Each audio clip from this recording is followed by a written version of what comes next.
ان کثیرا من الاحبار، بہت زیادہ علماء کرام، والرہبانی اور درویش ایسے ہیں، لَيَأْكُلُونَ أَمْوَالَ النَّاسِ بِالْبَاطِلِ، وہ لوگوں کا مال باطل طریقے سے کھاتے ہیں، برے طریقے سے، غلط طریقے سے لوگوں کا مال کھانے والے اور ناجائز طریقے سے مال کو جمع کرنے والے احبار اور رہبان تھی آیت یہود و نصارہ کے متعلق، ان کے بڑے بڑے علماء کرام اور درویش لوگوں کا مال کھایا کرتے تھے، اس کے بارے میں۔ لیکن ان دونوں لفظوں کا معنی جو ہے یہ عموم ہے، عام ہے۔ دنیا کے اندر مسلمان ہوں، یہودی ہوں، عیسائی ہوں، سب کے لیے آتا ہے، لیکن لفظ کثیر نے ایک بات کو واضح کر دیا کہ سارے ہی نہیں کھاتے، بہت زیادہ کھاتے ہیں، بہت زیادہ کھاتے ہیں، سارے نہیں کھاتے۔ جیسے عام کسی جگہ پر کسی بڑے سے، درویش سے، کسی عالم دین سے کوئی غلطی ہو جائے، جو انصاف کرنے والا آدمی نہیں ہے، دین اسلام کو صحیح معنی کے اندر نہیں سمجھتا، وہ یہ کہہ دیتا ہے سارے مولوی جدید ہیں۔ لیکن اس جگہ پر اللہ رب العالمین نے بہت زیادہ انصاف سے کام لیا ہے، اتنا انصاف سے کام لیا ہے اللہ نے کہ جو کثرت سے کے ساتھ ایسا کام کرتے تھے ان کو بھی سمیٹ لیا اس بات میں، اور جو نہیں کرتے، نہیں مال کھاتے حرام، ناجائز، غلط، ان کو اللہ رب العالمین نے پاکیزہ رکھا ہے۔ بات کس انداز سے کی ہے؟ اے ایمان والو، سن لو، ہوش کرو ذرا، جی اللہ کی گل ہے۔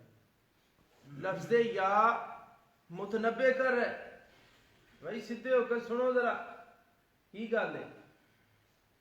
اللہ فرماتے ہیں ان کثیر من الاحبار، بہت زیادہ علماء کرام، والرہبان اور درویش بزرگ لوگ، فرمایا لا یأکلون اموال الناس بالباطل، لوگوں کا مال باطل طریقے سے کھاتے۔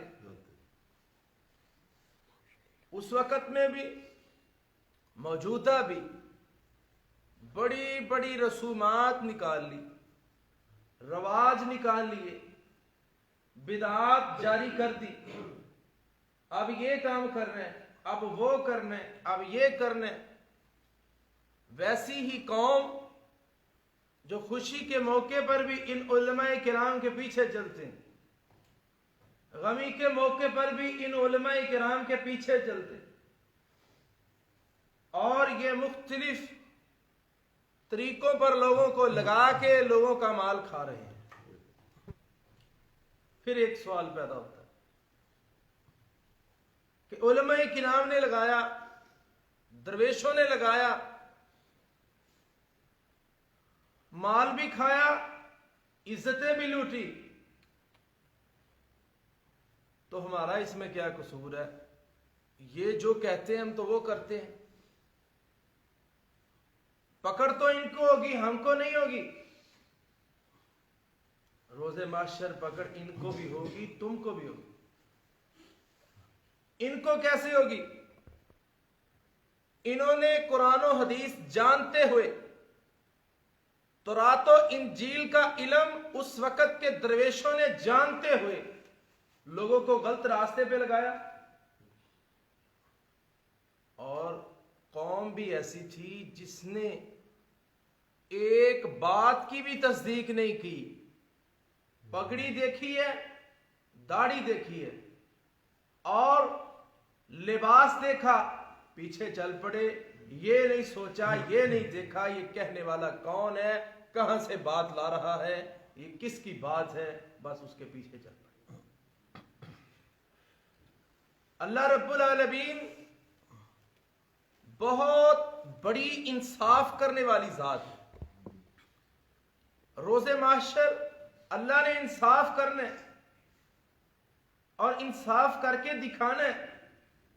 دنیا کے اندر اللہ رب العالمین نے مسلمانوں کو، یہودیوں کو، عیسائیوں کو، ہر مکتبہ فکر کے ہر بندے کو یہ بات کہتی ہے کہ علماء کرام کی ہر بات کے پیچھے نہیں چلنا، بلکہ قرآن کہتا ہے ان جاءکم فاسقٌ بنبأ فتبینوا، کوئی بات بھی کرے اس کی تحقیق کر لیا کرو، ان تصیبوا قوما بجہالہ فتصبحوا علی ما فعلتم نادمین، یہ نہ ہو کہ جہالت کی قوموں جیسے تم بھی بن جاؤ، جو سنا اس کے پیچھے چل پڑے۔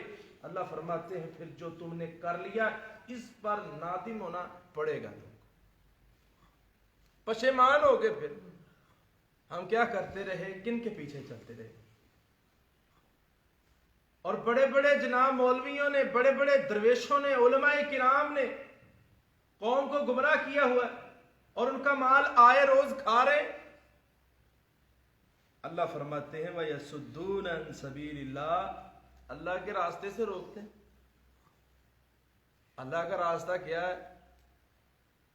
ہمسایا گوانڈی فوتگی ہو جائے تو روٹی نہیں کھا سکتا انہوں نے کرو، تو مولوی صاحب دی 40 دن جاندی، گل سمجھ آتی پئی کہ مولوی صاحب دی 40 دن روٹی جاندی۔ شریعت یہ کہتی ہے کہ ہمسایہ کھانا نہ کھائے۔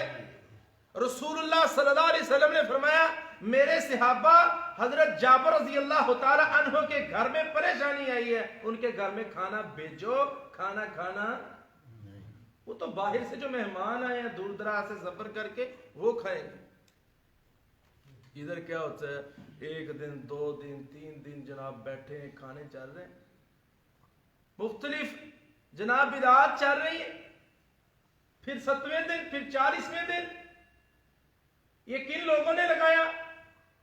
یہ مولویوں نے لگایا ہے، درویشوں نے لگایا ہے، مال کھانے کا انداز ہے۔ ہاں اللہ فرماتے ہیں وَيَصُدُّونَ عَن سَبِيلِ اللَّهِ، اللہ کے راستے سے روکتے ہیں۔ اللہ کا راستہ یہ نہیں ہے، اللہ کا راستہ کیا ہے؟ رسول اللہ صلی اللہ علیہ وسلم نے فرمایا جب کسی کے گھر میں فوتگی ہو تو افسوس کے لیے جاؤ، اسے ملو اور اسے کہو اللہ کا حکم ہے، ہم تمہارے غموں میں شامل ہیں، اللہ تمہیں صبر کرنے کی توفیق دے اور اللہ رب العالمین تمہیں اس کا نعم البدل عطا فرما دے۔ اور جس کو غم لاحق ہوا ہے اس کے لیے کیا کہا؟ انا للہ و انا الیہ راجعون، اللہم اجرنی فی مصیبتی واخلف لی خیرا منہ، یہ دعا پڑھ۔ اتنے دن یہ سارے معاملات چلنا یہ دین اسلام میں جائز نہیں ہے، یہ دین اسلام سے روکنا ہے۔ اللہ فرماتے ہیں والذین یکنزون الذہب، میں نا جب اس کے مطالعے کے اندر تھا میں بڑا حیران ہوا کہ اللہ رب العالمین نے درویشوں کا ذکر کر کے سونے اور چاندی کو جمع کرنے والوں کا ذکر اس آیت میں ہی شامل کر دیا، اگلی آیت بھی شروع نہیں کی، اسی میں شامل کر۔ اللہ فرماتے ہیں والذین، وہ لوگ یکنزون الذہب، مانا اس کا بعض مفسرین نے یہی لیا ہے کہ جو پیر اور درویش تھے وہ بڑا مال اکٹھا کرتے، سونا چاندی لوگوں سے جناب جمع کرتے، ہڑپ کر اور جمع کر کے رکھتے۔ اللہ ان کے بارے میں کیا کہتے ہیں؟ والذین، اور وہ لوگ یکنزون الذهب، لیکن بعد نے یہ لکھا ہے اس سے مراد یہ بھی ہے عام دنیا بھی ہے جو سونا اور چاندی کو جمع کرتے. اللہ فرماتے ہیں والذین یکنزون الذهب والفضة، وہ لوگ جو سونا اور چاندی جمع کرتے ہیں، ولا ينفقونها فی سبیل اللہ، اللہ کے راستے میں خرچ نہیں کرتے، فبشرہم بعذاب علیم، ان کے لیے عذاب علیم کی ان کو خوشخبری دے دو. سونا ہے بہت زیادہ جمع ہے، چاندی ہے بہت جمع کر کے رکھی ہوئی، 1 سال گزر چکا ہے، مال نصاب کو پہنچ چکا ہے کہ اس کی زکوٰۃ دے دی جائے، لیکن اس نے زکوٰۃ نہیں دی، نکالتا نہیں ہے. ابو ذر غفاری رضی اللہ تعالی عنہ نے اس سے مراد یہ لی ہے کہ جو ضرورت کا مال ہو وہ رکھ لے، اس کے علاوہ جتنا مال ہے سارا اللہ کے راستے میں. بعض صحابہ اور کا موقف یہ ہے کہ نہیں، اس سے مراد یہ نہیں ہے، اس سے مراد یہ ہے مال اللہ نے جو دیا ہے اس میں سے زکوٰۃ نکال دے تو اللہ مال کو پاک کر دے گا، روز محشر اس کی پکڑ. اللہ رب العالمین نے کیا کہا کہ مال کے اندر سے زکوٰۃ کو ادا کر دے تو مال اللہ پاک کر دے، ورنہ کیا بنے گا؟ یوم یحما علیہا فی نار جہنم، جب اللہ اس مال کی وجہ سے جو اس نے جمع کر کر کے رکھا ہوگا بندے کو اوندے منہ کر کے جہنم میں ڈال دے.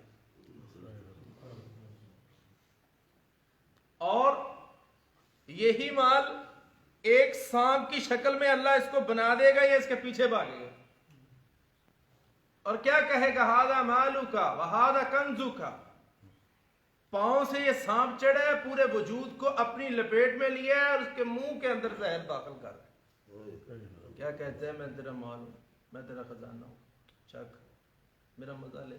تو دنیا میں مجھے پاک نہیں کرتا تھا، صاف نہیں کرتا تھا، یار اتنا میں مال غریبوں کو دے دوں؟ یہ تو میں نے اپنی عقل اور اپنی دانائی سے کمایا ہے، میری تو سال ہا سال کی محنت ہے، میں کیسے اللہ کے راستے میں دے دوں؟ ان غریبوں کو دے دوں، انہوں نے کچھ بھی نہیں کیا. یہی تو بات فرعون کے موسیٰ علیہ السلام کے مقابلے کے اندر آنے والے نے کی تھی، جس کے مال کی چابیاں 40 بندے مل کے اٹھاتے تھے. اس نے بھی یہی کہا تھا کہ میں نے اپنا مال اپنے علم اور اپنی جناب دانش مندی سے کمایا ہے.